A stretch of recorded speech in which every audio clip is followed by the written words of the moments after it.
In 1984, a visionary filmmaker named James Cameron introduced audiences to an unrelenting cyborg assassin from a dystopian future dominated by killer machines.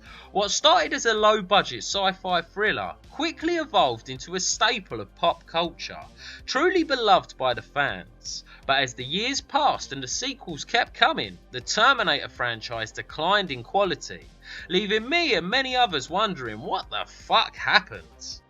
Terminator 1 and 2 are classic movies that hold a special place in cinematic history. They define what the sci-fi action genre is and should be. Also, the characters are well developed and leave a lasting impression, like Sarah Connor's incredible transformation from a vulnerable waitress to a resilient survivor, becoming the go-to example of how to write a good, strong female character. As well as the performances, Arnold Schwarzenegger played the role of the T-800 perfectly. He understood exactly what he had to do to portray a machine. A machine, I say a machine will not abbreviate AL. It's kind of like and the Terminator doesn't talk like that. The Terminator will say, I will be back. And he says, what does the goddamn script say? The script says, I'll be back. And he says, then say the fucking line, okay? I mean, I don't correct your acting, so don't correct my fucking writing. The sequels, on the other hand, attempted to continue the franchise's legacy, but failed to recapture the magic. The narratives felt convoluted and uninspired, coming across more like the studios trying to squeeze every last drop from the Terminator cash cow, rather than telling us stories that needed to be told. Yes, the visual effects have come a long way since 1984, which enabled the newer installments to showcase impressive CGI and flashy action sequences. However, the reliance on visual spectacle overshadows the character-driven storytelling that made Terminator 1 and 2 so captivating in the first place. Also, the newer films struggle to develop characters that resonate with audiences. The depth and complexity of characters like Sarah Connor have not been successfully replicated.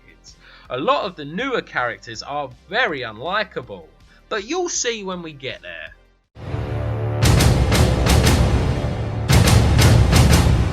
The Terminator, created by James Cameron on a budget of only 6.4 million, made a total of 78.3 million at the box office, launching Cameron's filmmaking career and solidifying Schwarzenegger's status as a leading man, becoming the role he's most known for. Which is funny because Arnold wanted the role of Kyle Reese. And do you know who was originally supposed to play the Terminator? None other than O.J. Simpson. But producers felt he was too enthusiastic to convincingly portray a killing machine. Which is ironic, seeing as O.J. is literally a killing machine, murdering both his wife and her lover. When they met me, they felt like, oh, I think that this guy will be better as Terminator, because he looks much more believable as a killing machine. They thought that O.J. didn't look like a killing machine. I like how Michael Biehn, who played Kyle Reese in this movie and Corporal Hicks in Aliens, is the love interest to the two most badass female characters to ever grace the big screen, both Sarah Connor and Ellen Ripley. What makes the first Terminator movie so good is how seamlessly it blends sci-fi action and horror. There's a constant feeling of dread, danger and impending doom. The dark and gritty cinematography creates a dreary atmosphere that perfectly captures the tension and urgency of our protagonists. But the standout is the Terminator. It never sleeps, it never stops, it just keeps coming, making it a truly menacing antagonist. I only have a few nitpicks. The stop motion robot is a bit goofy looking at times, and the Arnold puppet looks a bit shit.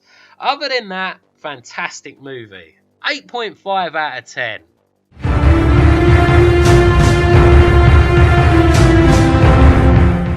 After the success of the first Terminator, of course a sequel was greenlit, releasing 7 years later in 1991, co-wrote and directed by James Cameron. On a budget of 100 million, Terminator 2 made a total of 520 million at the box office, making it at the time the third highest grossing movie ever, and rightfully so. Terminator 2 is a cinematic masterpiece, one of the greatest movies ever made. Everything the first one did right, the second one came along and did better. From start to finish, it will have you on the edge of your seat. Not only for the fast-paced action sequences, but for the slower, more character-driven moments as well. Now, while I do prefer visual effects to be done practically, I appreciate the groundbreaking CGI used in this movie. So has this given you a bigger appreciation for what they did back in the day? Definitely. I still have no idea how they did the liquid moving around the bar and reforming. Also, the performances are flawless. The most compelling though is definitely Linda Hamilton's Sarah Connor. The character development is incredible. The way she transforms from an ordinary waitress into a hardened and determined survivor who will stop at nothing to protect her son is... perfection. When I rewatched Terminator 2 for this video, it had an alternate ending I'd never seen before. It's Judgment Day, but because they blew up Cyberdyne, the bombs don't fall. John Connor isn't the leader in a war against the machines, instead he's a senator and a father, ending with an old Sarah Connor watching her son and granddaughter play at the park with a smile on her face, which is the perfect ending to the Terminator. So stop here, there's no need to watch the other four, you're really not missing anything. Terminator 3, released in 2003 and directed by Jonathan Mostow. Who? On a budget of 187 million, it made 433 million at the box office. Still financially successful, but the return was less than what was made on Terminator 2, which could be considered a warning sign for what's to come. T3 is a weird one, as a sequel to T2 is a bad movie. Plot elements are rehashed instead of bringing something new. The dark and gritty tone from the first two is gone, and there's absolutely no character development whatsoever. But when you compare T3 to the sequels that come after, they somehow make it look like a good movie.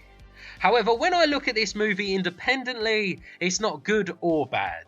It's a little bit better than mid. 6 out of 10.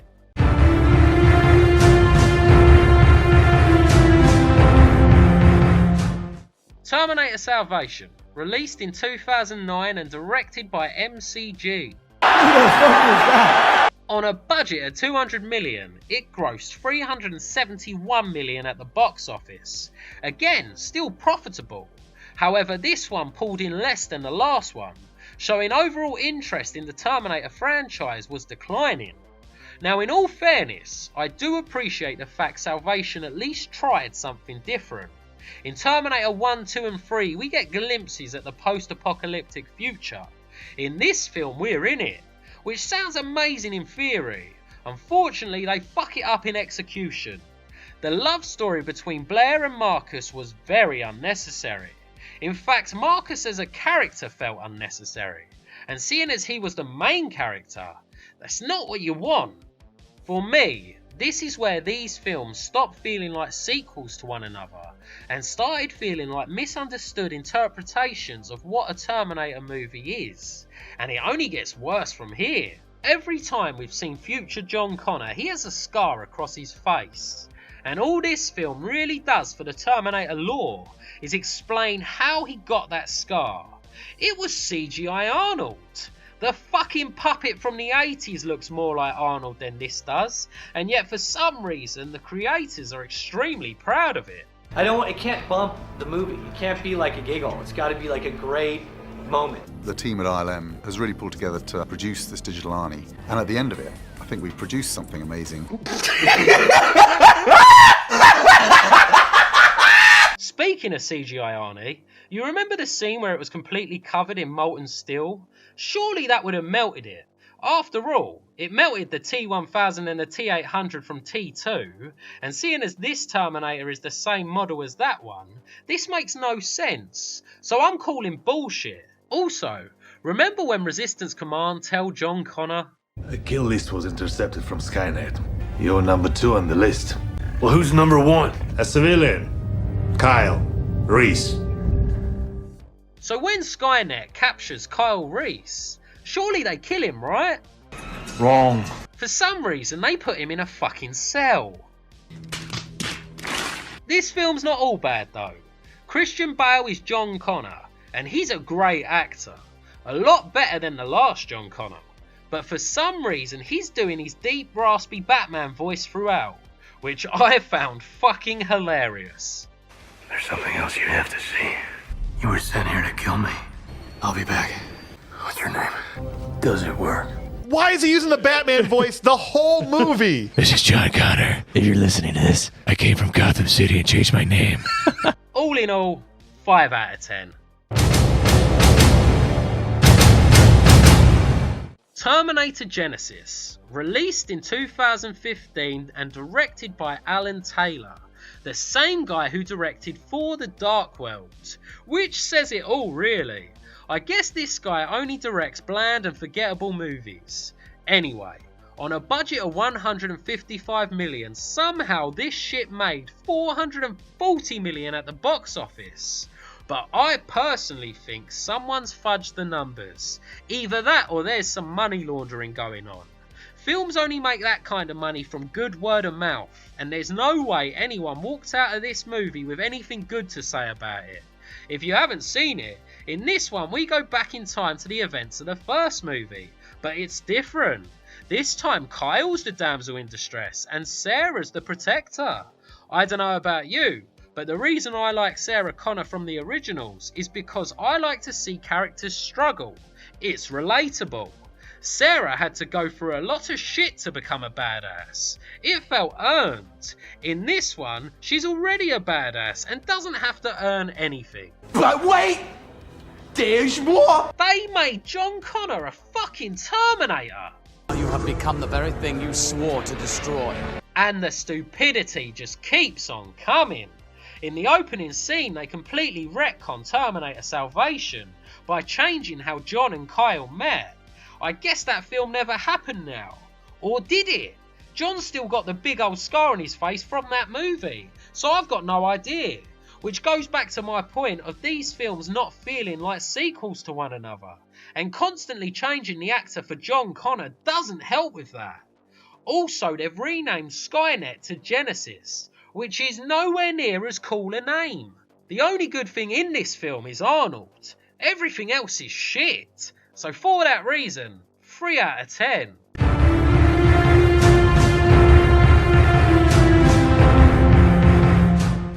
Terminator Dark Fate, released in 2019 and directed by Tim Miller, who also directed the first Deadpool, and James Cameron is back as well, this time as a producer. So what could go wrong? Turns out fucking everything.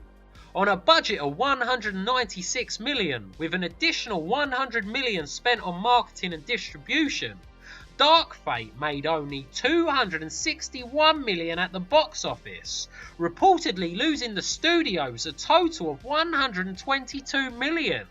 Have you heard the expression go woke, go broke? Because that's what happened here.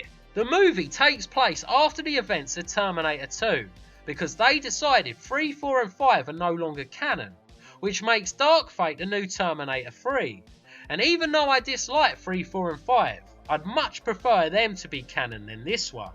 Anyway, the film opens with Sarah and John chilling on a beach. Now in all fairness, the de-aging on Linda Hamilton looks pretty good. As for Eddie Furlong, the de-aging looks flawless. I don't know how they did it, he looks exactly like he did in T2. Not that it matters though, because they kill him off straight away. Yes, you heard me right. Our main character, the prophesized leader of the Resistance, is dead. And I thought making John Connor a Terminator was bad, but to just kill him off, it has to be the most stupid decision ever made in cinematic history. I hate it so much! I hate it! Of course we can't have the hero and future leader of the Resistance be a white man. Don't be silly. Instead, he's been diversified and turned into a Mexican woman. For this video, I'll be referring to her as Juan Connor. She's one of those Mary Sue type characters. There's a scene where she's being taught how to shoot because Juan's never shot a gun before. So Sarah Connor passes her this massive shotgun, and Juan gets a perfect shot. Make that 2 perfect shots. Remember, never shot a gun before. She's just naturally great at everything. John Connor who? Also, where's the recoil? Do you even know how guns work, action movie? A shotgun that big would have blown her away. Now on to the worst character in the whole franchise, Grace. She's a cybernetically enhanced soldier sent back in time to protect Juan Connor. But she has this thing where when she fights for more than 5 minutes, she passes out and starts making stupid noises. Then she has to be injected with a cocktail of drugs to wake up again. I don't know about you, but if my protector was a sleepy druggy they them with twig arms, I'd just let the Terminator kill me, because I'd have zero confidence in Grace's ability.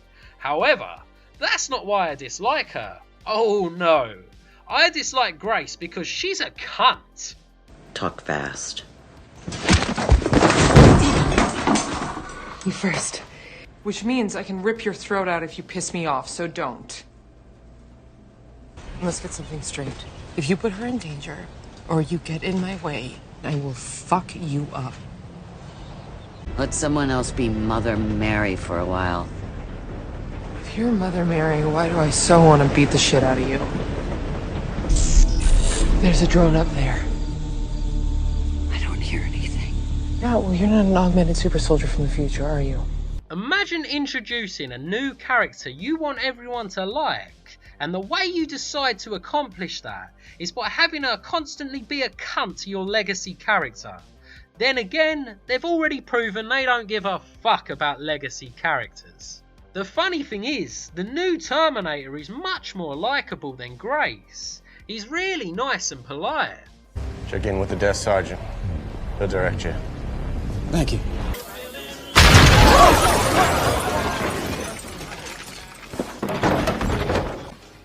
Sorry about your shit.